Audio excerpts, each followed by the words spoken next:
Greetings, fellow travelers, and welcome to The Way of the Showman, where we view the world through the lens of showmanship. I am Captain Frodo, and I am, as always, your host and guide along this leg of the journey. We're going straight back into the conversation we had. We started it last episode, where we talked with Gareth Bjaaland. In the middle of that one, I realized it's like, wow, when you don't script it and you haven't got a good plan of what it is that you want to say, all of a sudden it ended up going quite dark there, but I still thought that there were some very beautiful moments. And I have been back from Australia for a little while here now, and it's been so lovely to have a bit of time off and to move into my house here. I actually did some real life stuff now.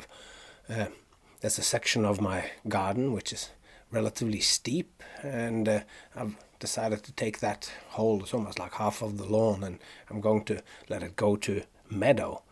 Like, I know I don't normally talk about gardening on this here podcast, but I thought this is it, because I do really love bees, and I actually own a beehive.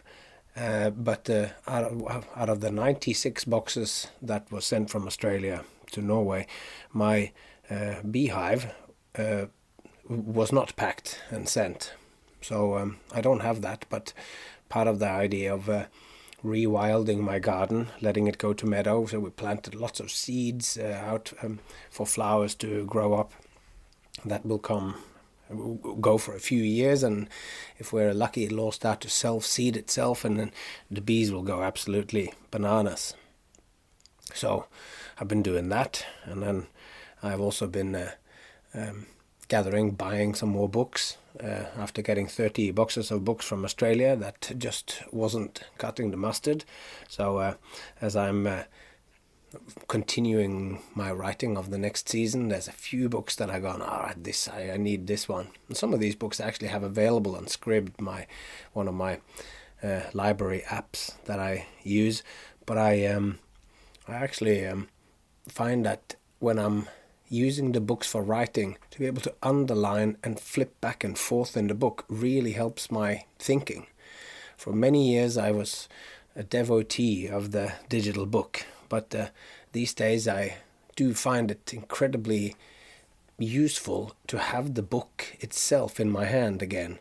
I mean, that's always been the way, and with the 30 cases of books, it's clear that I love books. So but I've bought some more books, and I am continuing to write, and I'm still struggling with doing some self-development as an artist. But at the moment, it's mainly coming out in the form of writing and of conversation. So without further ado, let's jump back into the conversation with Gareth.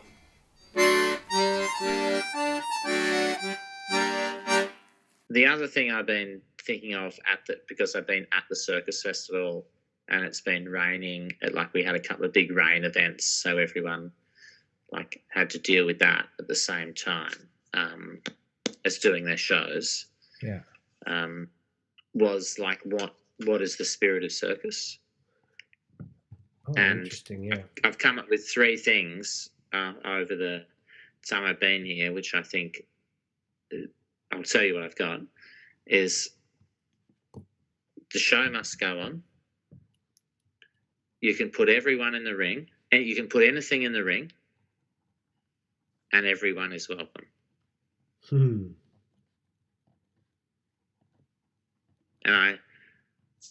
I think that encompasses because I had a chat to Tim Caldwell, which was great. I asked him what he thought the spirit of circus was. Oh, yeah? And he said, well, I think it's a bit like a compost heap. You keep feeding it. Because it's never the same people, and also chats with Danique, Danique, who's from Russian. Yeah. Did the head-to-head act with his dad and all that? Yeah. Yeah, he had a fucking horrible time in circus. Oh, did he? He hates traditional circus, but he loves this community. Yeah, that's right. He came in fully into our community? Was that through Scott Maidment and no, it was Spaghetti Circus and Leone that oh, brought was him it? in. So that was Yeah. before, because I first became aware of him when he was on stage in which show was that? The show with Skip and all that. Wasn't he in the show with Yeah, he was in Limbo. Yeah, Limbo? yeah, he did Yeah, that yeah. gig, right? That was the first time I became Mm. aware of him. But yeah, so he came from traditional circus, and then what did he move to Malum or something? Yeah, they helped. They were refugees, and like Leone and stuff helped get his family residency here. Oh, excellent. He came from a place where, like, the tricks were precious, and you would never teach anyone else your tricks. And they were made to train like 3 times a day. They'd train in the morning, at lunchtime. They'd do the show. They'd train after the show, and they'd be beaten if they missed their tricks in the show. Which is just so full on compared to the way especially the stuff that we're talking about now. Yeah. That's right. We've taken that concept and gone somewhere else. But someone also saying like that it's an older for like the traditions goes back further. It's passed from person to person. It's almost like a sort of guild structure, but even less than a guild. It's not even like, but you have to be born into it or whatever. There's the other aspect of it that's often like those families is like it's closer to be like a working class phenomenon, traditional circus as they travel around, whilst the people who find their way into our kind of community is maybe more of a middle class kind of thing. Or there's all sorts of aspects of that kind of goes, you bring to it a different aspect or whatever. But I think that maybe in certain aspects of traditional circus and this style of teaching. I mean, I was doing this season of shows where somebody was there, they do a hand-to-hand act, and both of them were teaching their kids. Both the boy, one was teaching a boy and the other one was teaching his daughter. And that was very hard to watch, how that happened. Right. The girl cried every time. Wow. From the stretching and the carrying on. And the boy was just a year or so older than Saskia, and he didn't cry, but as soon as he was allowed to go, he ran away outside of the circus to somewhere far away and cried somewhere else. My God. It was so full on, yeah. So full on. Going like, and then at that same show, then they did the fest. Then at the thing, they put the kids. One of the women who were there, who is a brilliant teacher, and she's in dancer in a juggling act, and does some juggling in that. And she put together a kind of ran a thing with all the kids who were at there for 5 months and doing this season. All got together and did the show. And then like Saskia does my daughter can do the bendy shoulder things that I have. She has the same anatomy that I do, so she did a little act of that, and they did some funny group things and joke things.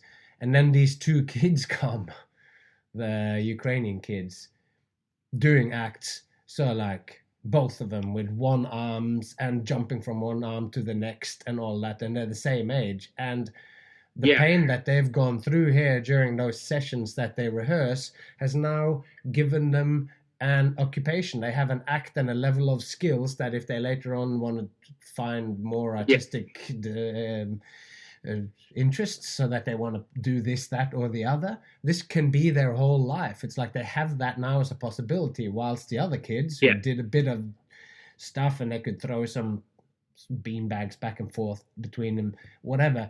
They ultimately, this is just something you do to pass the time or whatever. So that I don't know what I think about it, but just that level of, it's just 2 different things. So maybe you could say that they have taken one concept of circus and made it into one thing. And what I feel like what's happening at the Circus Festival, and why I felt like I was coming home when I came to the first Circus Festival in 2000, like this community, this is my kind of people, and this is how I want to look at circus. And circus is just like any kind of raw diamond. You can grind it then into how many facets you want, and everything that you want is to be found in that structure. And like it's a whole mythology in there that I'm working out in my podcast and everything. Anyway, that was a long rant, but yeah, I think it's really interesting. Yeah, opposites. The opposites exist. It's a bit like the yin and yang, really. Yeah. You have that, and there it is.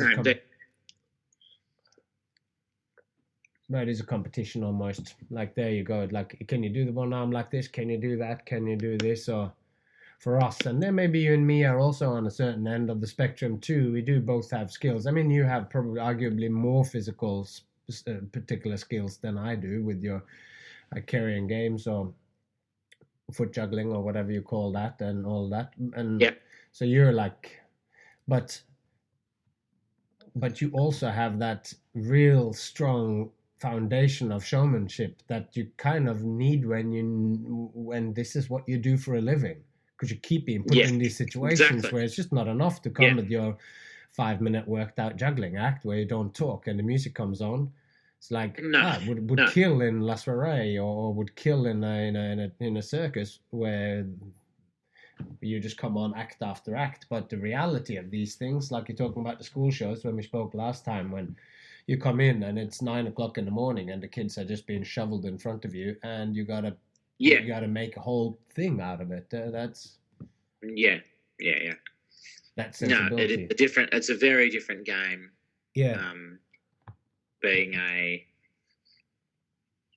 And I talked about this with a few people as well, like being a part of someone else's vision to orchestrating your own vision, essentially. They're very different. Right? They are. That's a good kind of distinction, where I feel like I have been always been allowed to do my own thing, but it's within the framework of stuff that other people have done. Because and a big part of that was because of La Soiree. One gang of people that I became so close to, like Brett Haylock and Chris and all of the other artists. We did that basically for 12 years, and we just kept touring, and it kept being fun, and it kept being rewarding, and Clark and Helen and Chris and Brett and me and Miranda all became couples at the same festival.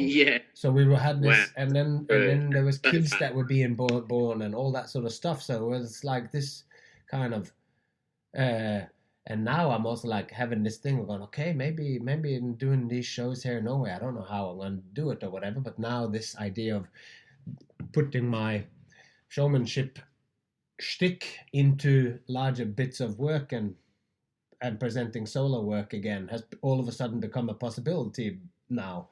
So it's kind of interesting how we go in and out of those phases as well of you. Exactly. I mean, we all love working. You want to be surrounded by community. That's what the Circus Festival really like. In the Circus Festival, I just think it's the best place it's my favorite time in the whole world.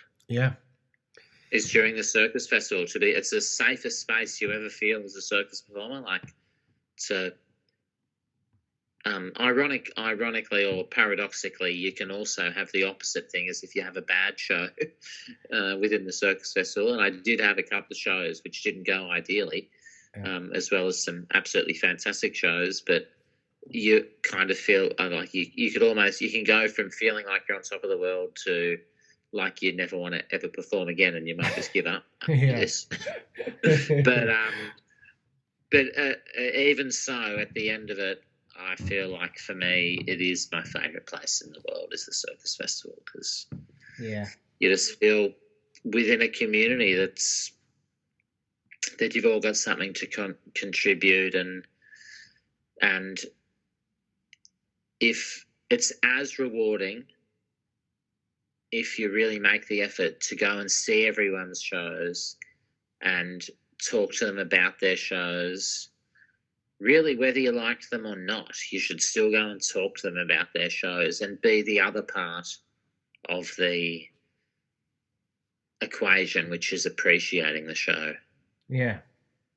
And it's just as satisfying. It's just as satisfying, I find, to go and talk to another performer about their show like find out how they think about it, and everyone loves to talk about themselves. Like if you give them the opportunity, and you can contribute something if you have an idea, because everyone always wants some help as well with how they're going. Yeah, no, even just by asking questions about it, then somebody gets to talk about themselves, but they also, in the asking of the questions, when you're asking questions coming from your own peculiar point of view, then they will have to formulate and relate to you. And sometimes you can learn to understand their work more through that. Or you might learn that, okay, part of the reason why you don't like it is because I haven't actually thought it through. And the thing that you looked at like this, or then you can understand. And sometimes you go, oh no, the reason why I didn't quite grasp that, it might, just like with styles of music, a certain type of music might not resonate with you. But you speak to someone about it or whatever, like I can get a lot out of classical music, and I like to hear people talk about classical music, of like how it's put together, but I also really like bluegrass music. But those two things are very far away on the spectrum, and then I love to hear people talk about the music as well, because I find the more you do that, the more points of contact I can get with it, and the more chance it is that it's going to resonate with something in me. And then I go, well, it is not what I am going to do. But the whole point of doing Circus is that we aren't supposed to do the same thing. We get presented under the same canvas, and we all do what we love the most. And the sum of that is the good time of, or is the best of what life has to offer, or whatever. Yeah, absolutely. So that I find, it's the fact that everyone is doing their individual best, and they're within a certain style of each other, whether they're following that certain style or they're not following that style. That, I think, all of that belongs under the same big top, and which is, at least in theory, why we should manage to avoid being in direct competition with each other. But I know, like in usually though, it's usually only at the festival. Yeah. You might see a few of the same things, but really, it's pretty rare to see the exact same act. Yeah. Oh yeah, absolutely. Even if it's the same skill, it's kind of cool to see. That's right. It is, yeah. See it come up with maybe not in the same show or whatever, unless that's the point. Yeah. Like if it's a contortion show. Just a cigar box, 10 different cigar box acts. Yeah. No, but cool. It's true. People often don't put me in the same show as another contortionist, but the truth in most cases is that, like, at least if it's kind of classic contortion, unless they're also doing a tennis racket act, but even then, and I know that from my cocky confidence in myself, I know that my act, if you put me together with another dude that went through the tennis racket, most of the time I would still come out ahead, because my act is a racket, so that's the theme of it, or whatever, the red thread. But there is a bunch of other stuff too. So there's a spoken comedic thing, and it's a slapstick thing going at the same time as well, peppered with the recurring running gag of confetti. And through that you end up with an act that can be put in a show even when somebody else has already done some of it. Yeah. Because it's complex enough in itself. I don't know. Yeah. It's very... you don't normally do that, but at the same time, there's certainly something to be said for it. I've worked in shows. I worked together with a girl called Elaine Kramer in Vegas for a good long time, and she does contortion, like backbends and incredible stuff. And she does that thing where you have a little stand, and you put your mouth on it, and you put your bum over your head, and you balance with that thing in your mouth. It's so extreme, these contortion things, and she is so full on. I'm like, oh man, if I had that amount of skills, I managed to get 12 minutes out of being able to bend my leg and my arm a bit. So like, if I had that kind of skills, I'd have like 6 hours of material. And she's just giving it out like that. No, it's the bloody... It's only one part of it. The skills are only Yeah. It's not what circus is. It's a part of circus for sure, but I think you can actually put anything in the ring. Yeah, I think so too, and I think that's like where I go. I talked a little bit with this guy because he's a very funny guy, and he does a bit of manipulation. The guy that I spoke to, Harvey Cobb, his name is, very funny acting. He mainly does a sort of act where he juggles rubber boots, and it's like doesn't just juggle it in a normal style, but all sorts of manipulation and all sorts of stuff. It's very clever and very funny. Just finished Codats in Rotterdam, and I sort of was like, the fact that you're coming out of there now when so much of it is acrobatics and so much of it is in that, like, they are that kind of world, and then to see somebody who is funny, works with text, works with failure in interesting ways, works with juggling, like manipulation, I guess it's like object manipulation or whatever, so he's got this surprisingly impressive act with rubber boots. And I like, you mean gumboots? Gumboots, yeah. Right. Gumboots, and he juggles them. Pink ones, yeah. Juggles and manipulates, and like all kinds of stuff and all kinds of patterns and all sorts of stuff, and dances with them, and like it's very cool. But yeah, right. I'm like going, it's so great that someone like you is also coming out of this school now, exactly for that, because like it's Mike Finch have asked that a few times, like, on where are the clowns now in the current iteration of contemporary circus in Australia or in a lot of the world. There is no room for the clown. And I add to that this thing that came from a circus book, some old British circus book, that just had this bold proclamation that the clown is the soul of the circus. And I fully believe that to be the case, because the clown, he or she, is the one that truly emotionally goes out and grabs the audience. It's the one that the children look forward to seeing again. It's the thing that is so human. It's the most human aspect of it, not a Russian style acrobats that have almost nothing to do with you, because it's so far away from your experience of your embodied experience of the world. It's so different. But the clown, anyone can connect to or something. Yeah.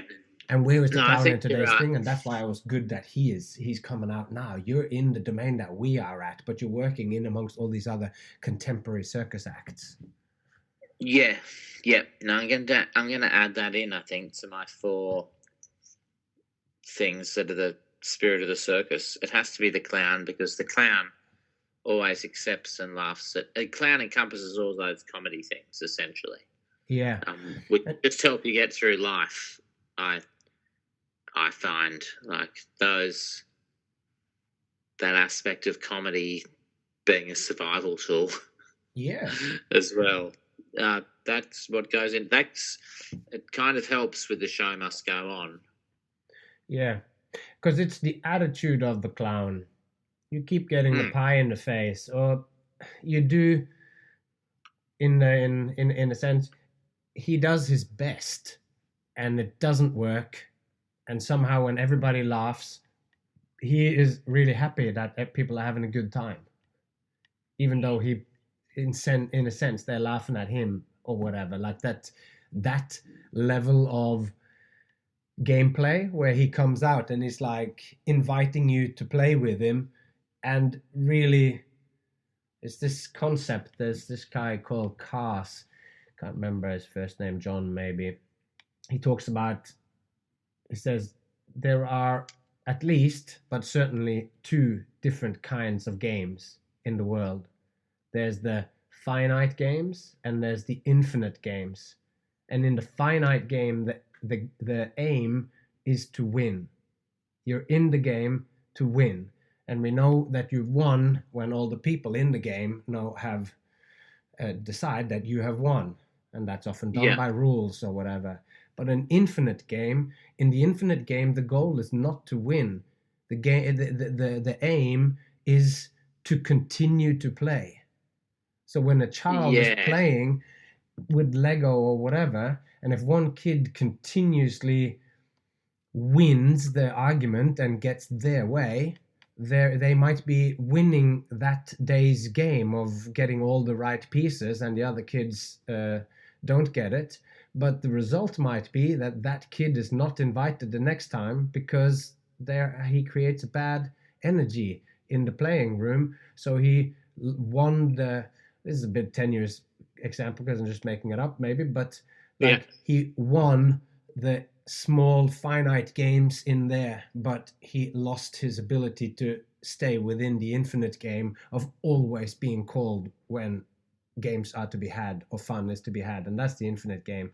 And the clown to me is like this person who goes, he doesn't play to win in this act or whatever. He's just like, well, as long as everybody's happy and the music is happy, then everybody is a winner, and this is just great. We're having a good time. Yes, we're having a good time. That means we can continue to have good times. And if we, then everyone's a winner. Like there's something in that. Play to play.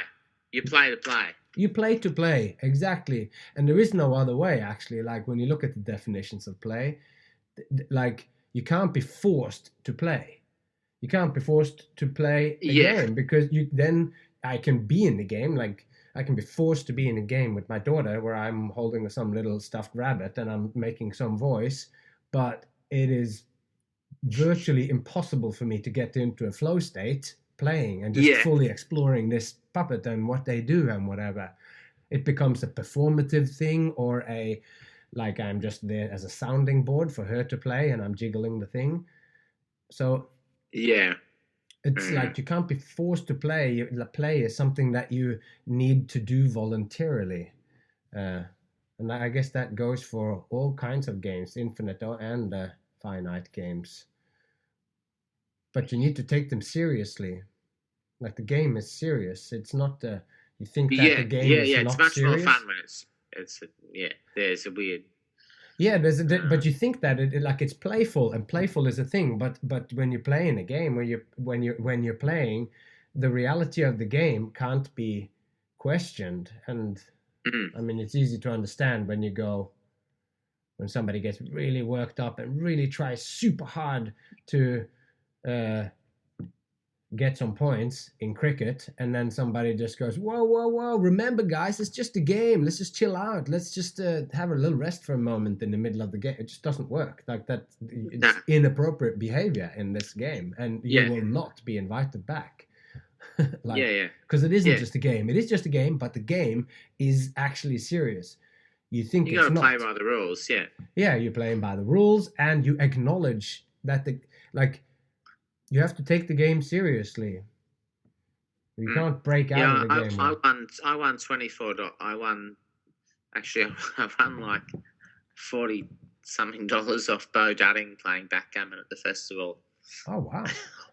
I did really well, but then I sent in my bank details today because I was like, come on with it. We're playing for money. We made an agreement, and it's fair enough. Oh yeah, absolutely, yeah. It makes it more fun in the long run when we come back to play again. Oh, that'll be fun. But it is so money is skin in the game. You know, if you're just dabbling in this thing, then you could at any time just say, it's just Scrabble. I mean backgammon. It's just backgammon. Let's not worry about it. But when there's real money in there, I had the same thing the other day. Went to a party and somebody had made this sort of ring hook game. It's like a bar game, and it's like a little T thing with a little metal ring and a hook on a T thing. So you swing the ring and it's kind of a swing up and then hook back on. And it was made like an absinthe game. So there was a glass that was just had a hole. It's like a sequence of 7 holes or whatever, and it was standing in the center hole. And then there was 2 small bottles of absinthe on it. It was a present for the guy whose birthday it was. And then when you each time you swung and hooked the ring, and I got it, then I could move the shot glass 1 step closer to the other person. And if you lost 3 in a row, then you had to take a shot of absinthe, which very quickly gets very serious. And I had already had 2 shots of absinthe in that thing when I realized and I was standing there playing it because I'm a carny in a party, and I was like, oh, look at this thing, this is great, this game is cool. Yeah. And then somebody came Yeah. in and is going, all right, the game is on, and all of a sudden I was like, oh, I don't want another drink. And then I really had to play hard because I didn't want to have a third shot of absinthe. And then you win this game, and I just had to take it so seriously and really like try to get through the fog of alcohol and try to get this ring to swing and to mimic when it worked and going, what is it that's working? And like a true carny, I did manage to win because this person was just a normal townie with not used to these kinds of games, I guess. So he had to have a shot of absinthe, and then we could all be happy.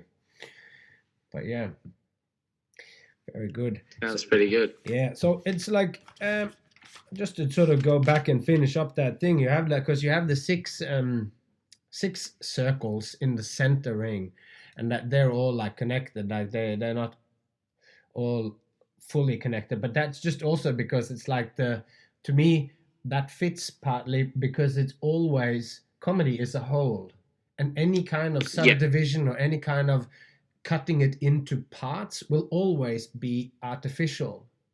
Like it's always it's an organic, growing, interconnected web of things that make us laugh. But by making them into categories, we're aware that is artificial, but it still helps us to understand what it is that's going on, because it's not, it appears to be infinite, but there are patterns in it that are repeated, I guess. Yeah, that's right. And I think they constantly need subverting and prodding to continue to be funny. Like once the joke,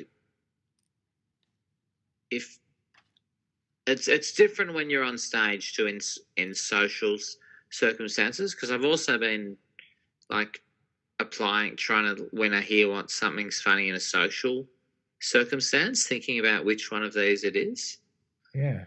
And they do overlap a lot, but you get more in-jokes in social circumstances, but an in-joke can be created in a performance and it works wonderfully. Like that's the callback gag, essentially. Yeah. It works so well, but they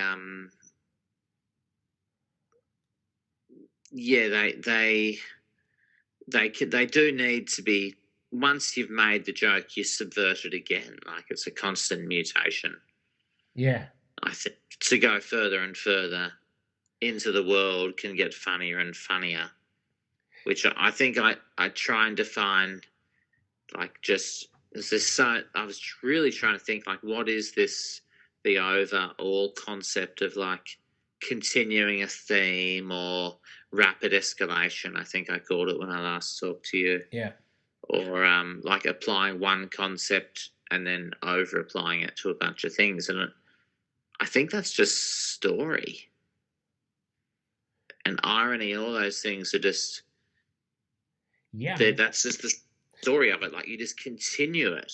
And link it up how you can link it up, which makes the most sense. And all these categories, they'll all have to be divided down into probably another 3 or 4 categories, and it could go even further.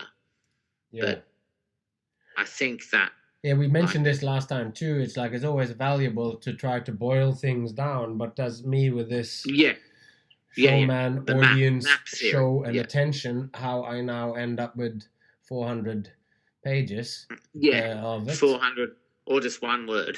or just those 4 words drawn in a diagram with one in the center of the other 3 forming a triangle, and then there you go. Then that's like this is basically all I have to say. But since some of what is implied in these 4 words might be a little bit hard to do, I'm now going to read this 400-page book to try to explain what these 4 words mean. Yeah. So then those 4 words aren't so valuable anymore. I think we talked about that as well last time. So it's always that sweet spot between finding, but always when you start this process to kind of go, oh, okay, what is the core of it? What is the core of it? And you can always ask that, and you can find lower common denominators or whatever, and Yeah. not in a Yeah, negative yeah. way, but like things that combine them together, because everything is different from everything else, but they're also overlapping, and it's sometimes it can be really illuminating to just see those similarities. Yeah, yeah, yeah. No, it's good, and it helps you to. It helps, I think, in not so much in the moment. I mean, it can help in the moment, but it mostly helps in analyzing and problem solving and Yeah, so creation is where I and feel like creation, like make sure you're not eating too many brassicas or whatever. Yeah, exactly. Yeah. Yeah, I think that's to me where it's like creation rehearsal, where you are pulling an act into existence, where there is nothing and you have some skills and you're putting it together, and then you make and then start to do something, and in the process of making that act come out, sometimes by having a good overview of what acts should have, or like I always look at it like an organism or whatever, then you just find that spectrum, this way of looking at it, means that when the act comes out, it often has much more than just one idea.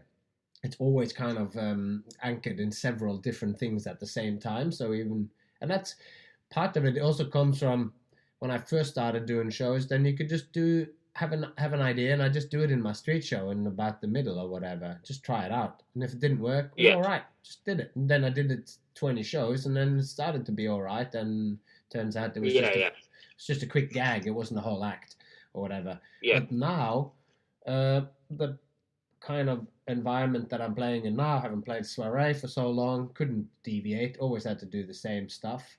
And now I'm often booked to come in, and you don't have often when you're a hired act at an event or something, then you don't have an audience that really are willing to push far into shows. Yeah. They just want entertainment. They just want it to be a good time, and so that puts certain limitations on. On what you that's can when do. you want your tight, whatever. Yeah, exactly. Bang it out. Yeah. So it's anyway.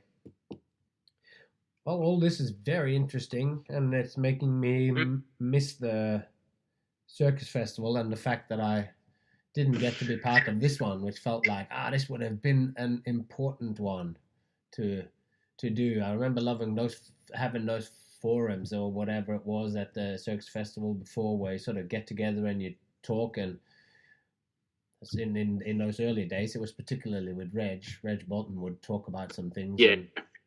But at that time, I found I didn't have my own system or way of thinking about things. Yeah.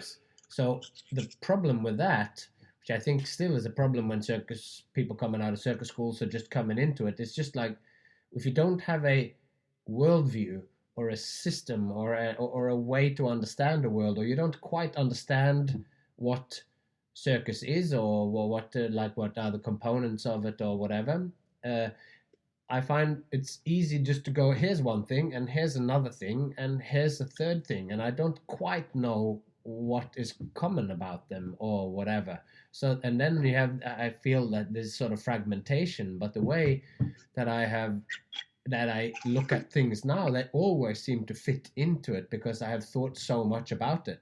So it's in moments like this that I would have loved to be able to talk to someone like Reg, who has also thought so much about circus. Yeah, Reg should have a whole different take on it. I mean, there wasn't actually. It was probably the only thing missing from this festival is there were no little forum-y, talky things, actually. There was a couple of things about but they were very industry-based and not very creative, really. But at Fatso's, we've had a bit of those type of things where, like, at the end of the training week in the bar, there's like a little, almost like an interview with people on there. Stuff. I think it's a good thing. I mean, I know that a bunch of festivals and a bunch of, some of the podcasts I do that are more sort of geeky, they go to these Comic Cons and those kinds of convention things or whatever. And a lot of those are like Yeah. recording at those places because there are people who have a certain market or whatever, what they talk about. And then this just is inviting that conversation. And even if there's only like 5 people who know what's going on, what the line of questioning that's been pursued at one particular podcast or another, it does introduce it to like this. Can be questions from the audience, and then there's the questions from the people having a conversation about these things, because I love being in these conversations and I'm seeking them out to be in and also to listen to. Yeah, for sure. Yeah, you should come to WA as well. Because if you haven't been to WA, I haven't. No, it's a shame. It's so good. Yeah. It's pretty well rehearsed now, like the actual festival part of it. So it almost leaves more room for cool stuff to happen. Yeah, great. Yeah, we should make that happen now soon. Yeah. I've got to go to bed now, though, Frodo. Yeah. No, it's been a pleasure talking to you. 1 a.m. 1 a.m. Oh, having a late one. Yeah, it's 4 o'clock here now, in the daytime. 4 in the daytime. Oh, that's pretty cool. Nice time. It's a good time, yeah. And my daughter has gone home with a friend from school, and I'm waiting for my wife to come home, and I'm was just doing some writing. I did some bunch of writing yesterday, and now I'm officially up to the end of the section of like the whole kind of project, and I'm just wrapping it up and gonna connect this up to play and human connection. And once I've done that, then the work of separating this into 2 books now, which is going to be kind of fun to strip out all the stuff and go, okay, this is a whole separate text. So are you going to release them as books as well? Yes, I am. And this is like, because I could currently all of that stuff makes sense in the way that I have said it, told it on the podcast. These 30 episodes has been that. That's been that book. But I go into like, where does inspiration come from? So I go into stuff which is not related to what showmanship is. It relates to what it is like to be an artist in the world. So I separate all of those things out, and the inner and outer experience of what it is to be a showman and blah, blah, blah. Take all of that stuff and put it into a separate text, and then it becomes clearer. So all of that stuff becomes book number 2. The first brings up what is showmanship, and then you set up these attention and showman and audience, and then and the show, and then you can continue on to look at, more on a practical level on how do you become a showman and all that, and then even more like actual practical showmanship. What are exercises that could expand your thing? Because I already took out the 20,000 words of the book, which was just practical applications of this, which might be another text or whatever. So this whole thinking will probably end up, and I've just started writing the synopsises and all this of the next season, meaning the next project to take in, and that is, I don't know if I said that last time, but it's kind of called Making Meaning, about creating meaningful performances and what meaning is and all of that, and that was what I wanted to do next, but that starts in this thing that I've talked about a lot on my blog from before my daughter was born, so it's like 10-11 years ago, of from shaman to showman. So there'll probably be that first, where I'm looking at when you go really deeply into it and play, and because I read this interesting book on evolution, it's called Religion and in Human Evolution. It's a book I read a long time ago, but there he puts play as the central pillar that you need to allow for the religious experience and all this, which is where shamanism and stuff comes in as the earliest sort of proto-religion. And so this is where we'll go next. First, in like going deeper into so now looked at what is it as a phenomenon, and then go, where did this come from in terms of the human experience? And then those are the lines of inquiry that the shaman has in both the spiritual and in kind of healing. and in also in entertainment, that those are three different aspects, but they're still all just artificially divided up. They're all just part of human interest or human experience or human nature. So if we start there, then you can also see the aspects that might be lacking at this time, and possibly why we have a tendency for people to be prone to depression and stuff here. So anyway, that's my next big venture. And in the meantime, while I'm writing that and all of that, I want to release these conversations. And because I also see that whenever I do release a conversation, they do have, in general, a bit more hits.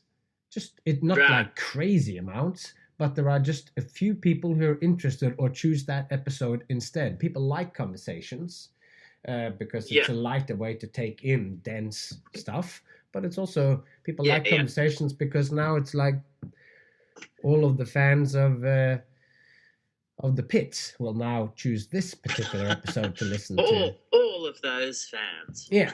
So then they will, that'll add its own thing. But I see that it's like I had an episode with, anyway, I just see that it's just, in general, there's just that a little boost on all of those where, even if it is just that they shared it on their social media and then people who would listen to it because of that or whatever, that it hits into another circle or whatever. So anyway, I wanted to do some conversations to sort of loosen up a little bit, because I think I have delved so deep into it to, like, the episodes get a bit dense.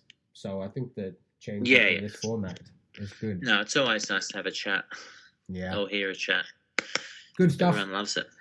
All right, man. Have a good sleep. What a pleasure it was to talk to you again. Thanks, Brodo. Nice to talk to you. Talk to you too soon. We'll talk again soon. Excellent. All right, man. Bye for now. It's always so good to talk to Gareth. It's great to know that there are other people out there who think very much like me when it comes to these things, who like to ask these big questions and think about what we do in broader perspective. So it's like, what is the spirit of Circus? The fact that he grabbed onto this thing and tried to define it, I just love that so much. Great talking points and great in putting ourselves into a greater context.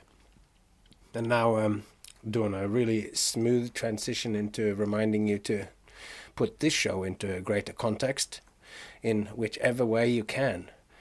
Why not get a t-shirt that says "The Way of the Showman," and then when you're walking along, maybe walking your dog, or maybe you're walking in the park, or maybe you're at a party and somebody looks at it and they say, "Wow, what is that?" And then you can say, "This is the way." Anyway, it's been a pleasure, as always.